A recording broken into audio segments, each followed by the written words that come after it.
Hi everyone, thanks so much for watching this video. My name is Sarah Sagui and this is Lydia Roos. Hi. And we are health psychology PhD students here at UNC Charlotte. Today we are holding another virtual review session to cover the material for Exam 3, which is the final exam in your Psychology 2113 course, Introduction to Brain and Behavior. So just like our other two videos, this one will be about 45 minutes to an hour long, and we're going to cover some of the most important and difficult aspects of this final exam. So before we get started on the material, we wanted to cover the format of the exam again. So keep in mind that this final exam covers everything from the third section of this course, plus all of the important material from the entire class. So please be prepared, this is a cumulative exam.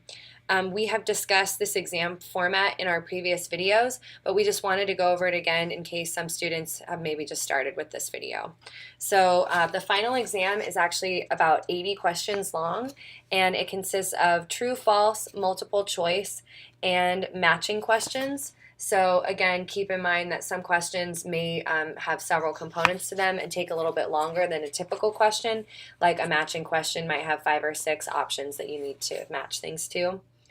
The exam will be open for 72 hours, the same type of format as the other two exams, and that the start of that 72-hour window is listed on your syllabus, and Dr. Levins will have also made that clear in her lectures.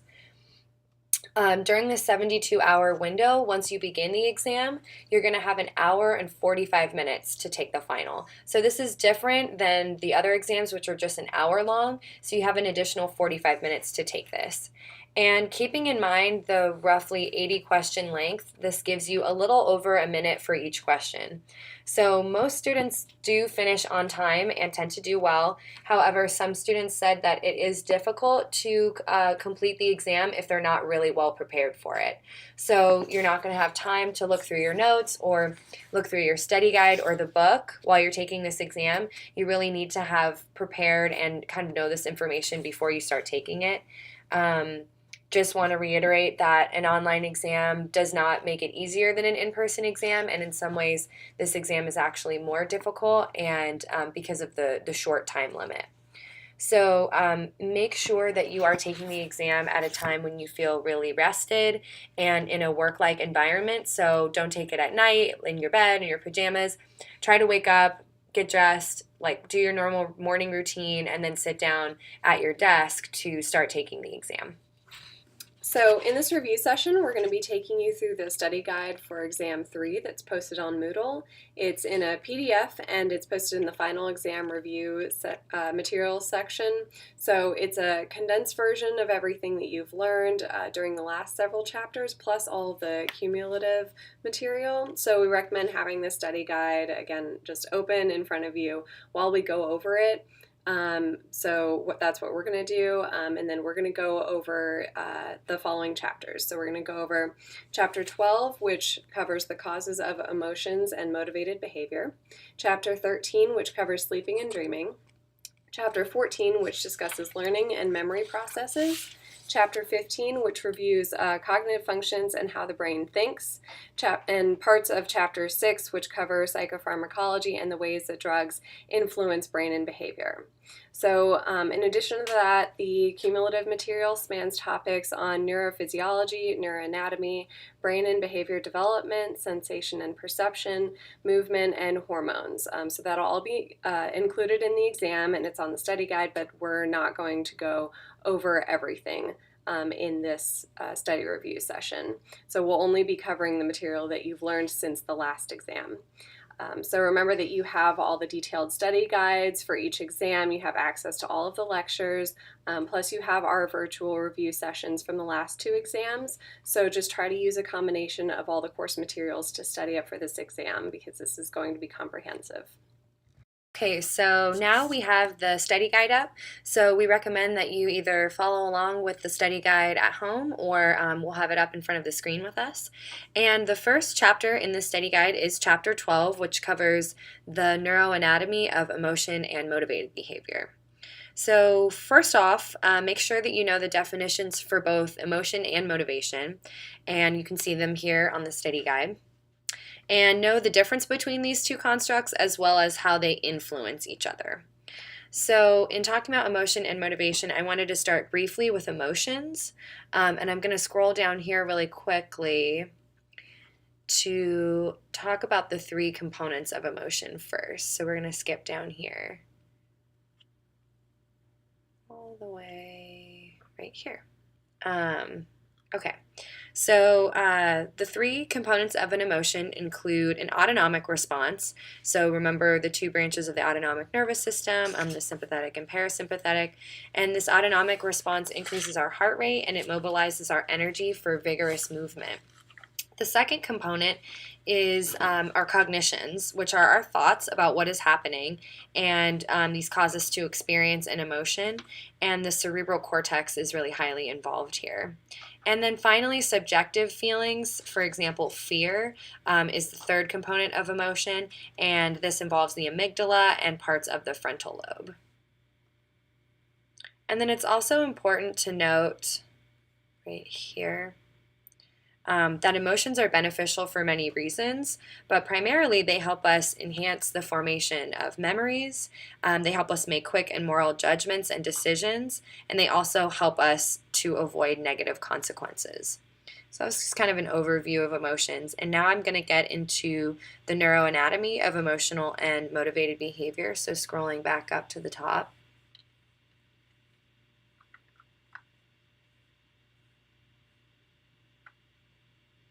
Okay, so first off, chemo signals play a really big role in these behaviors.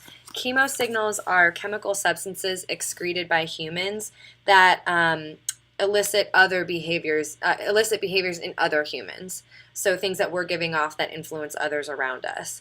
And we can perceive these chemicals through olfactory or smell or by contact. So odor and taste play a big role in emotion and motivated behavior.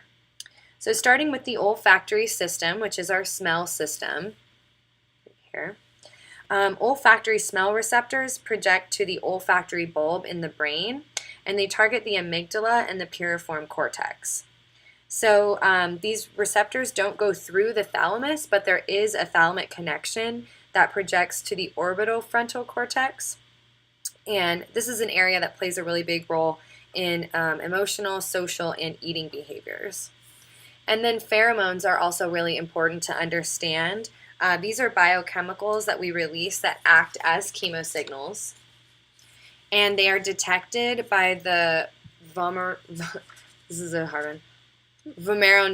organ, which connects to the amygdala and the hypothalamus, and these activate emotional brain regions within us.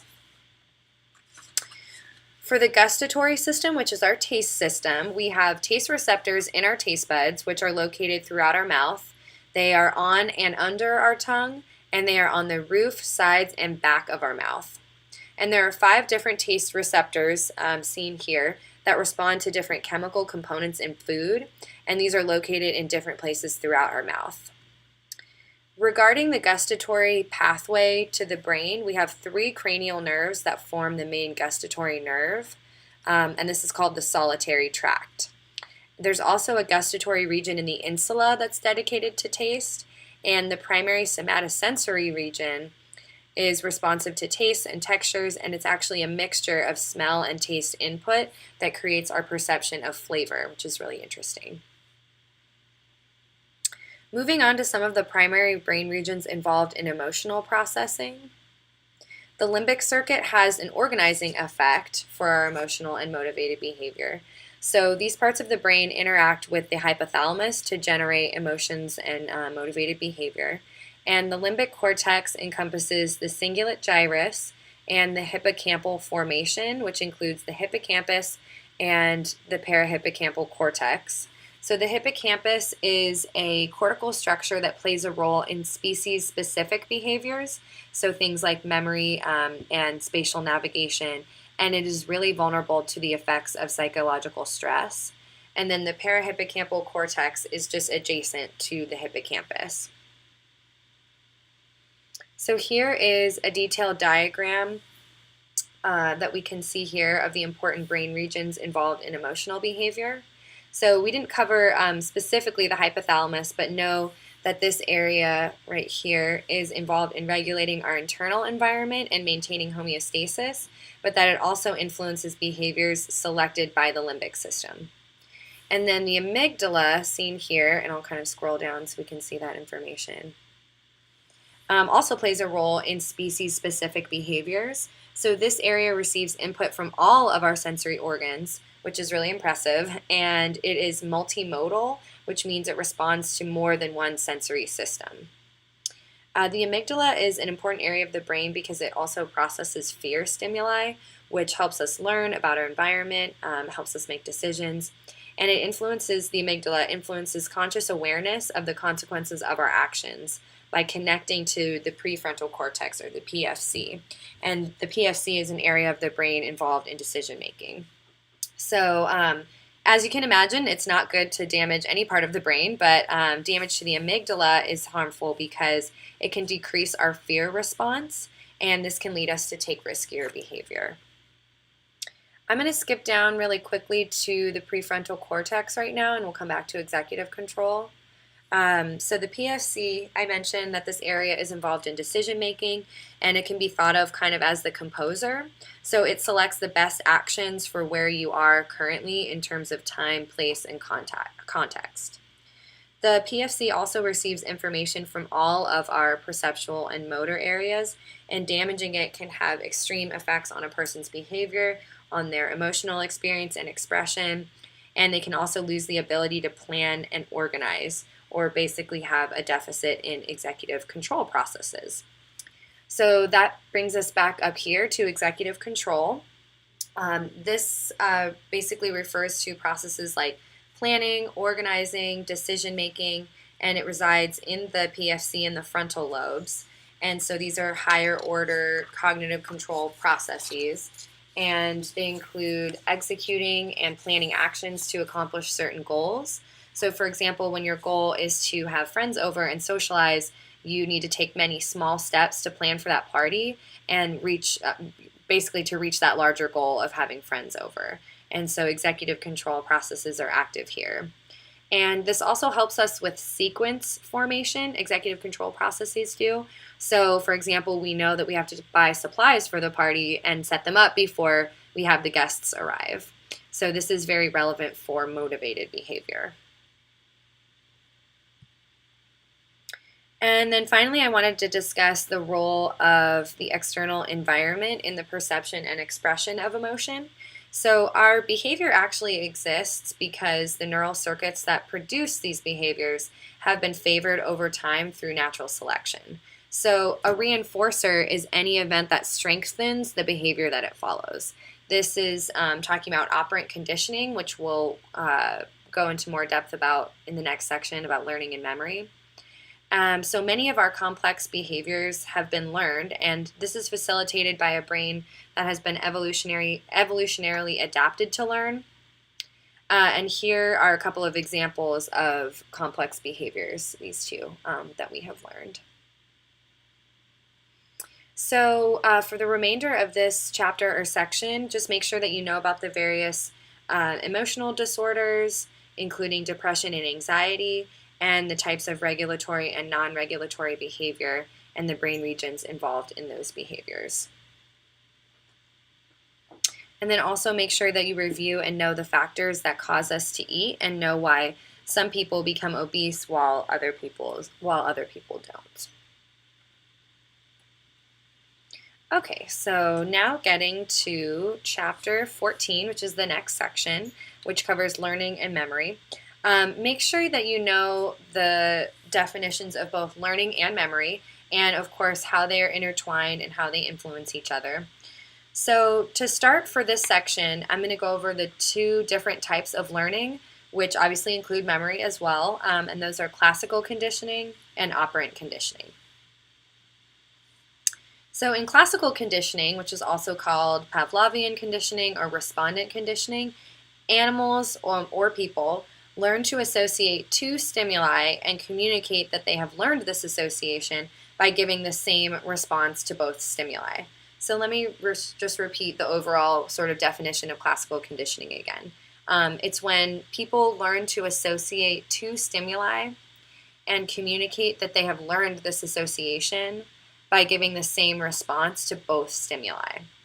So I'm going to go through an example of blinking when you get a puff of air shot into your eye, like at the optometrist, as I describe each of the 4 principles of, or I guess components of classical conditioning. So starting here at the first one, an unconditioned stimulus is a stimulus that naturally or without conditioning and automatically triggers a response. So in this case, the puff of air in your eye is going to naturally cause you to have a response or blink. And then the unconditioned response is the unlearned, naturally occurring response that the unconditioned stimulus has on a person. So kind of what I talked about just a moment ago. We blink when the air puff hits our eye. So the air puff is the unconditioned stimulus, and it causes us to blink, which is our unconditioned response. All right, now we introduce in the second stimulus. So a conditioned stimulus is an originally neutral stimulus, so one that does not evoke an automatic response. And after association with the unconditioned stimulus, the one that does evoke a response, this conditioned one starts to trigger the conditioned response.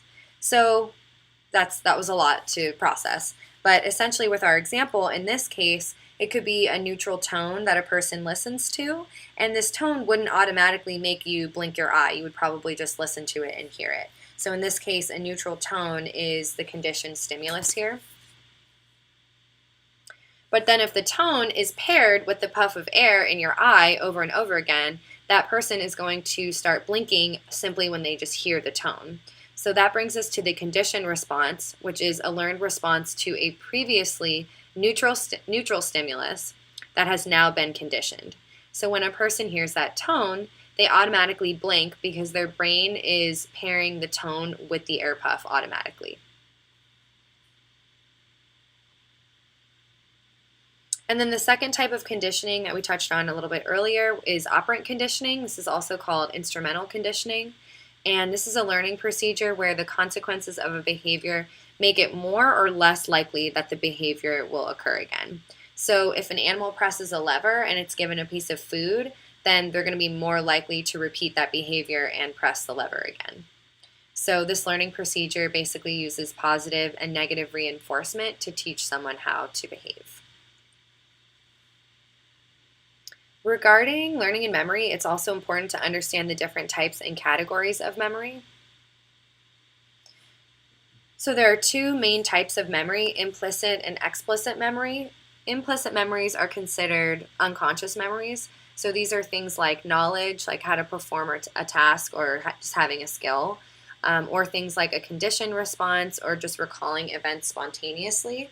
So people can demonstrate these things like how to ride a bike, but they can't explicitly retrieve this information.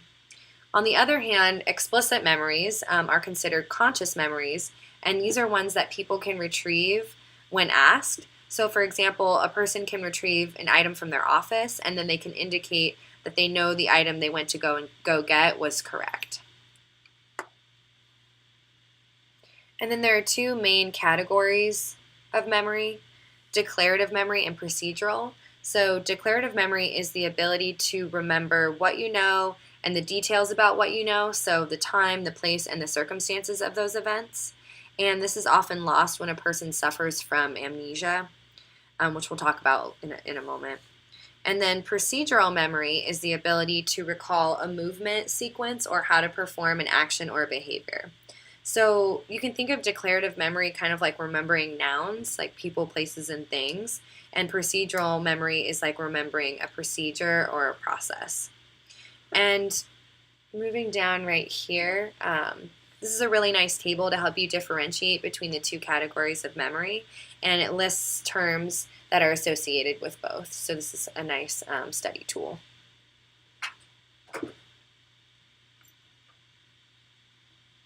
And then there are also 2 ways that we process memories that work together, obviously. So short-term memory, which is also called working memory, it lasts only a few minutes in duration, and it involves the frontal lobes, whereas long-term memory has an infinite duration and researchers really aren't even sure how large the storage capacity is for long-term memory, and this type of processing involves the temporal lobe. So make sure you know the details of short and long-term memories and how information travels between each, and the process of encoding and storing memories. And then what we've organized under personal memories, we have an episodic memory, which is an autobiographical memory for events that happened in the context of a specific place and time. So when someone suffers from episodic amnesia, they actually can't recall any events that they experienced personally. And the frontal lobes are implicated here, and episodic amnesia sometimes occurs when a person has frontal lobe injury.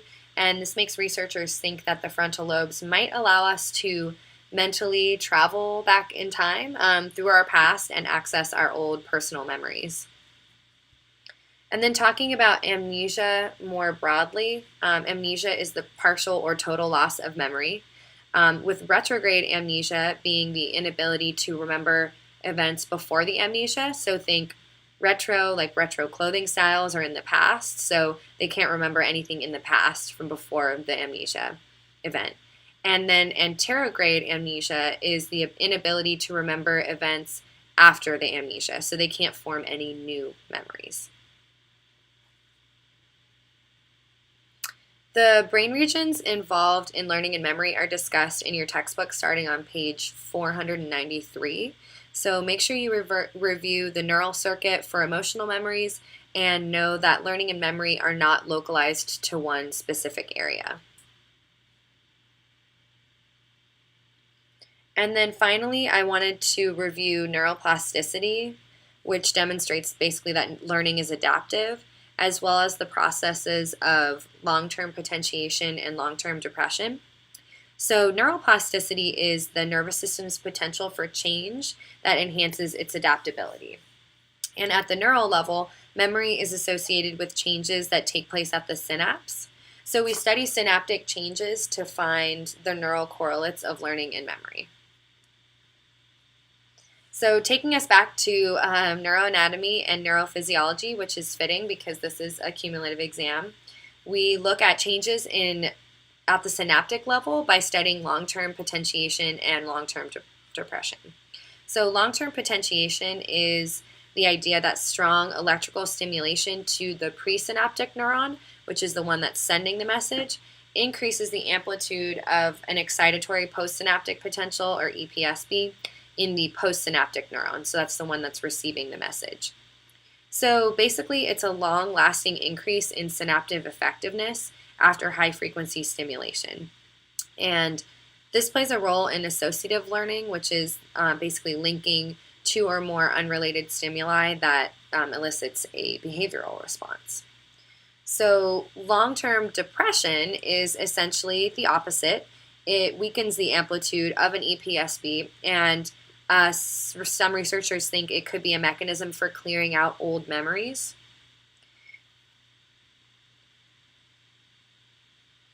The original studies of long-term potentiation and long-term depression concentrated on excitatory glutamate synapses. So this figure here actually depicts the lasting effects of glutamate, and it basically shows that enhanced glutamate prompts a neurochemical cascade that underlies synaptic change and long-term potentiation.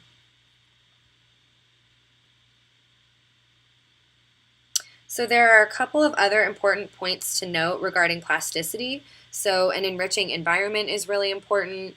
Hormones like estrogen, testosterone, and glucocorticoids impact plasticity in different ways.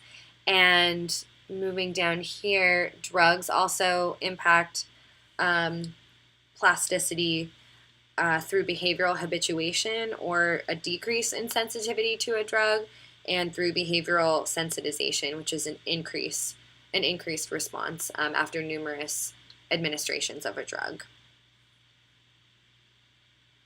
And then make sure you know these 7 guiding principles to help you fully understand brain plasticity. And then to wrap up this chapter, just make sure that you know and review the 3 ways to recover from a brain injury.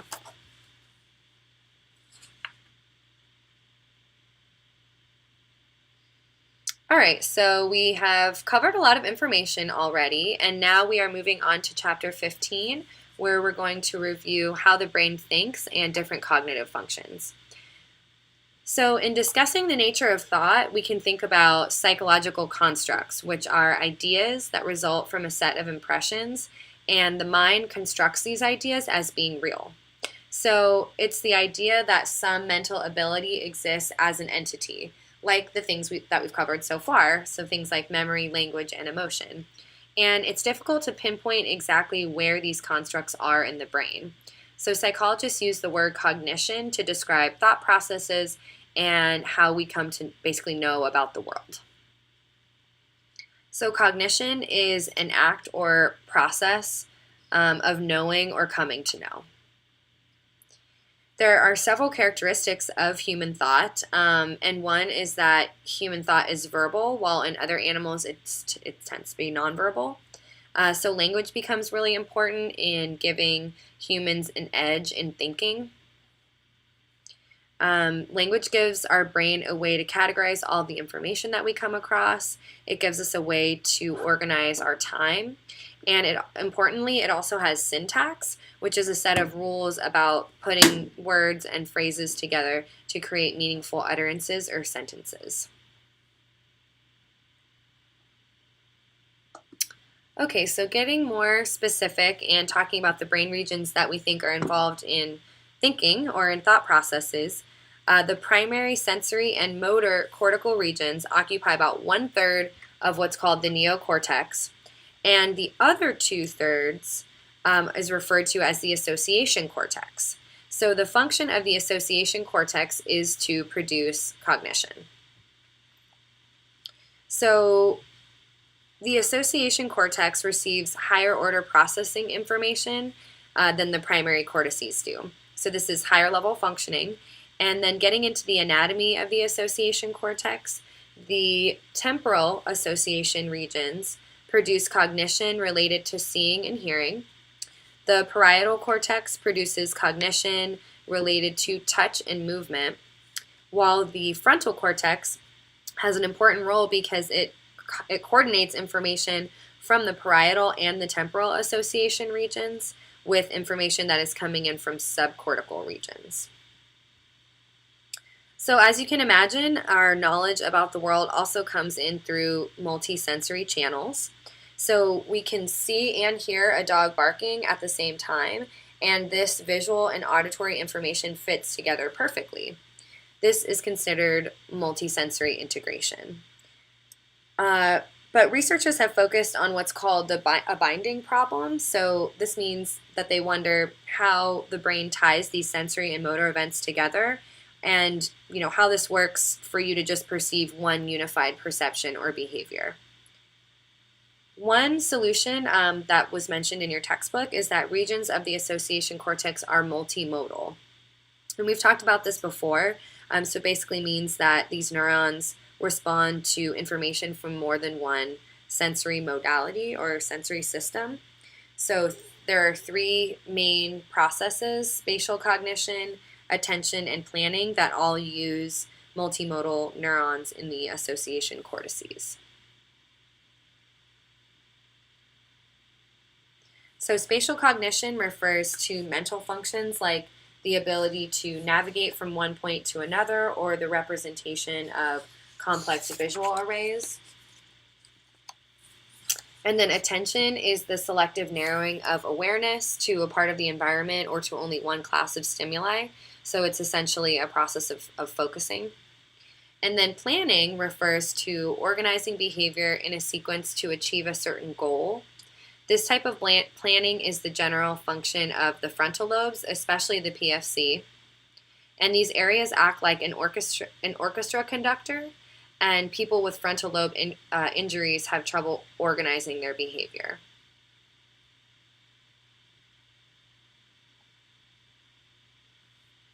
And then finally, regarding imitation and understanding, our brains have what are called mirror neurons, and these are cells in the premotor cortex that fire when we observe another person doing a specific action. So the evolution of the mirror neuron system gives humans our capacity to communicate with words and feel empathy towards other people. Okay, so getting into the functional asymmetry of the brain. The brain is asymmetrical when it comes to cognitive functioning, and one example of this is dichotic listening, in which hearing things through the right ear is better for verbal information and the left ear is better for music. So another example of this is that right visual field is better for taking in language-related information like reading, while the left visual field is better for taking in nonverbal spatial information. So you'll also, you should go over what the corpus callosum does and what happens when this is surgically cut, so that the right and the left hemispheres can no longer communicate. So that's things like how the ability to name objects is different when presented to the right visual field versus the left. So I'd also go back over that video about Joe with the split brain that shows how preventing communication between the two hemispheres allows them to act separately and independently. So then I'm going to go down to sex differences. So there are some sex differences in cognitive organization. Women have larger volumes of dorsal prefrontal and their paralimbic regions than men, while men have larger volumes of ventral medial prefrontal cortex. So women also have increased cortical gray matter concentration in many regions of the cerebral cortex, whereas for men it's pretty uniform across the cortex. So then because of these cognitive differences in males and females, men tend to be better at spatial relation and mental rotation tasks, and that might be because evolutionarily, males had to tend over larger territories than females. And then women tend to be better with short-term memory and verbal fluency tasks. So these differences in language skills might be due to a greater need to engage in social interactions evolutionarily too. Make sure that you're also familiar with synesthesia. So this is when someone perceives a stimulus of one sense, like a sound, as the sensation of a different sense. So like seeing a color. So they might hear something and then actually see a color. So then moving down to sleep. We're going to go over the biological rhythms. So be comfortable with the timing of daily and seasonal rhythms that allow our activity to be in line with the Earth's rotation around the sun. I'm not going to go over all of this in great detail because you also have most of it. I'm just going to go over the stuff that's a little bit more complicated or that you might need to focus on a little bit more. So circadian rhythms specifically refer to the daily human sleep-wake cycle, which determine physiological, biochemical, and behavioral processes using things like temperature and hormones. So these are endogenous, which means they come from within, and when they're left without environmental cues like alarm clocks telling us what time we have to get up in the morning, we actually naturally run on a daily period of about 25 to 27 hours. So then the external cues that entrain our circadian cycles, like sunlight and clocks, are called zeitgebers. And then moving down to the neural basis of the biological clock, the biggest neural bases of our biological clocks are the suprachiasmatic nucleus and the retinal hypothalamic pathway. But the SCN is the most important, so without that we wouldn't be able to form a set daily pattern. And then melatonin is a hormone synthesized from serotonin in the pineal gland during the dark phase of the day-night cycle. So this influences both daily and seasonal biorhythms by following circadian rhythms controlled by the SCN. It's not exactly a sleep aid, but it is produced in circadian rhythm shifts. I would also definitely go over these various sleep stages, especially the REM and non-REM sleep, and be familiar with when each occurs. So specifically, non-REM sleep happens closer to the beginning of the night, and REM sleep occurs in the fifth stage, which is typically toward the latter part of your sleep. So this is why dreams are more vivid when they happen later at night, typically shortly before you wake up. So make sure that you know the rest of this, but I'm not going to cover it in detail for right now. I'm going to move down to drugs and psychopharmacology. So onto drugs. Psychopharmacology is the study of how drugs affect the nervous system and behavior. And while drugs are chemical compounds that produce a change in the body, psychoactive drugs are substances that alter moods, thoughts, or behaviors, as well as those that are used to manage neuropsychological illnesses. And then getting into pharmacokinetics and pharmacodynamics. Pharmacokinetics are the factors influencing how large of an effect a drug has on the body, and it's determined by how the drugs are absorbed, how they're distributed throughout the body, the liver's metabolism, and how the body eliminates the drug from the body using various organs. And then pharmacodynamics is then how the drug affects the person, either physiologically or behaviorally.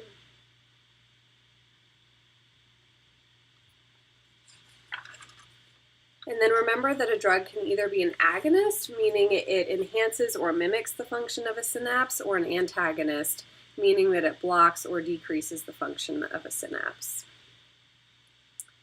And then the action of drugs at the synapse involve a few different factors. So first, they can involve the synthesis of the neurotransmitter in the cell body, axon, or terminal. So they can affect how much of the neurotransmitter is made. And then they can affect the storage of the neurotransmitter in the granules or vesicles. They can affect the release of the neurotransmitter from the presynaptic terminal, so more or less could be released. They can change the amount of receptors that interact in the postsynaptic membrane. And then they can also change the amount of inactivation of excess neurotransmitters at the synapse, which means if the inactivation is increased, the neurotransmitter will be removed from the synapse faster, and if it's reduced, it will stay in the synapse for longer and continue to affect the postsynaptic neuron. So similarly, drugs can affect how much reuptake of a neurotransmitter is taking place. So it can either increase the amount of reuptake back into the presynaptic terminal, or it can prevent reuptake and allow more of the neurotransmitter to remain in the synaptic cleft. So an example of this would be an SSRI, which is a selective serotonin reuptake inhibitor, which really means that this drug prevents the reuptake of some kinds of serotonin back into the presynaptic terminal. So theoretically, it's leaving more serotonin in the synaptic cleft to hopefully keep it moving along. So drugs can also increase or decrease degradation or the breakdown of excess neurotransmitter. So the most widely used illicit drugs are marijuana, cocaine, methamphetamine, and psychedelics. I'm not going to go over all of the details for each of these drugs since you have them all in front of you, but do look over these. You'll need to know what these drugs do to the brain and body, what receptors they function on, and you'll need to be able to figure out if a drug is an agonist or an antagonist based on whether it mimics the function of a synapse or blocks the function. So for example, caffeine is a stimulant because it's an antagonist. Because it is an antagonist, it blocks the function of the adenosine receptor. So you should also be familiar with the health effects and medical uses.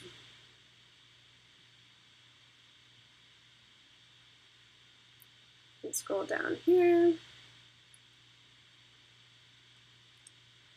So drugs are typically abused because they function in the dopaminergic reward pathway, which is to say through the ventral tegmental area to the nucleus accumbens to the prefrontal cortex. They're also usually lipid or fat-soluble drugs, which allows them to pass through the blood-brain barrier easily. And the nucleus accumbens is the brain area most often linked to drug addiction. A few definitions that you should know. Tolerance is your body having a lesser reaction to a drug or substance after repeated exposure.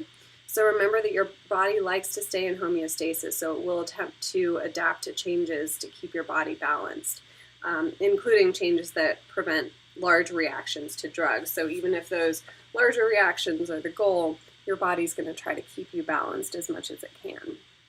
So specifically, there's metabolic tolerance, which means your body's adapted to the substance and now produces more enzymes to break down the substance. There's also cellular or functional tolerance, which means your brain has adapted to the substance and your cells have adjusted to minimize the effects of it. And then there's learned tolerance, which means that you have a greater tolerance because you've realized ways of coping with the effects of the drug. And then on a side note, learned tolerance also has to do with learned associations. So this is just a cool thing I learned when I took this class, so I wanted to mention it. Your brain learns contextual clues about a place, like sounds, sights, or other stimuli that predict drug use, and it gets your body ready to react to it. So this is like if you always go to a certain pub to have a drink, and every time you walk into that pub, your mind associates drinking alcohol with the sights and the smells of that pub. So every time you enter the pub, even if you don't actually have the goal of drinking, your body starts preparing itself for drinking using these other forms of tolerance that we just talked about. So you'll react in that sense in a way that you would think of as normal when you have a drink there. However, if you have the same drink in a brand new place, your body might not prepare itself to drink alcohol like it would if you were at that pub. So you could start to feel drunker quicker. So from what I've learned, this is many times what happens with accidental overdosing. You might drink the same amount one place as another, but without these learned associations, your body doesn't really prepare for the substance like it might otherwise. So just be aware of that if you're having a drink in a new place or anything else along those lines. So this would be the same principle as if you always work out at a certain time of the day, like the morning, and then you suddenly decide to work out at night. So you'll probably have a harder time with it than normally because your body isn't prepared in that context. And then on the opposite side of tolerance, just like Sarah was talking about earlier, there's also behavioral sensitization. So that's when after repeated exposure to a substance, you actually become sensitized to it and you have a greater reaction than you did in the past. So going into drug administration routes, a psychoactive drug has to reach its target within the nervous system to be effective. And the way that the drug is taken influences whether it can reach that target. So there are a whole slew of different ways that drugs can be administered, but the most common are oral consumption, injection, inhalation, and through mucous membranes. So ingesting a drug orally is the safest route, but it's actually usually the least effective because it has the most barriers to get through before reaching the brain. And once a drug reaches the brain, the blood-brain barrier prevents most substances from entering the brain via the bloodstream. So the exception to this is lipid or fat-soluble drugs, which can pass more freely through the blood-brain barrier. And then after consumption, drugs are broken down by the kidney, liver, and intestines. This is called catabolization. They need to then be eliminated through urine, feces, sweat, breast milk, and or exhaled air. So not all drugs can be eliminated, and some can actually build up in the body and become toxic. So that brings us to the end of all of the material that has been covered in the third section of this course. So we just wanted to bring your attention to the cumulative material that we've organized below here. So make sure you go through all of this information on neurophysiology and neuroanatomy. So all of the important concepts are listed here in detail from the first section of the class, and then we get into sensation and perception, which are some of the things from the second portion of the class. So make sure that you know details about our sensory and auditory systems, our somatosensory systems as well for touch, and then also our movement system. And I know I'm moving through here pretty quickly, but I just wanted to highlight just all of the good information that we've provided here for the cumulative portion of the exam. I think the last one here is hormones. So just take time to go through all of this, and obviously this is just a study guide that we put together. You may have a study guide material from the first two exams that you want to put together for your own cumulative review. So just make sure that you are going over all the information that we've covered so far in this course. So thanks again for watching our last virtual review session that covered the material for Exam 3, which is the final exam in your Brain and Behavior course. So we just wanted to reiterate that the exam is open for a 72-hour window, and during that time, once you start the exam, you'll have an hour and 45 minutes to complete about 80 questions. And so this will the exam will go over in depth the material from the third section of the course, but it will also cover all of the important information that you've learned in the first two sections of the course. So it's a cumulative exam. Make sure that you're preparing well using all of the resources that you have provided to you, the book, the online lectures, our virtual review sessions, our study guide, and hopefully your study guide as well. And we just wanted to wish you good luck, and it's been a pleasure recording these videos for you. Yeah, we hope you enjoyed it, and we hope that you enjoyed the class too. Thanks.